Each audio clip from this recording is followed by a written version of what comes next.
Good morning! Pa-winter na pero mainit pa rin. Ayan, wala akong makitang ibon. Kaya lang may naririnig akong huni ng ibon.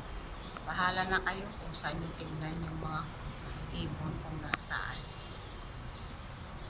Yan, ang ganda ng panahon. Mainit pero medyo siya.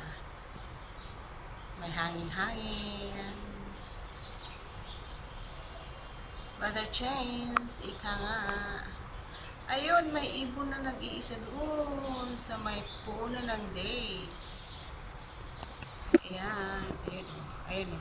Kita nyo? Hindi pa rin siya makita.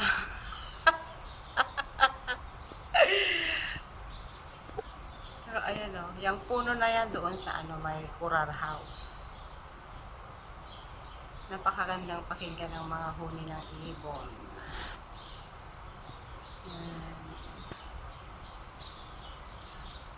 Marami siguro sila dyan.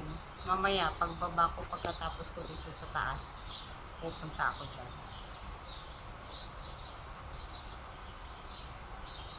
Ay, bali, dalawa pala sila, guys. Ayun, nandun sila sa may puno ng dates. Ayun, tingnan nyo. Ayan, medyo nakikita sila.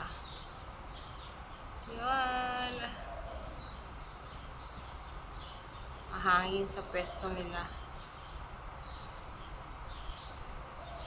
Ah, diba? Ayun o, yung ibon.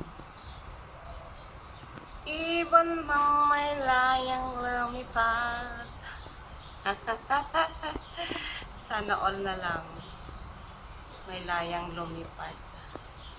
Ayan guys. Thank you everyone for watching. God bless.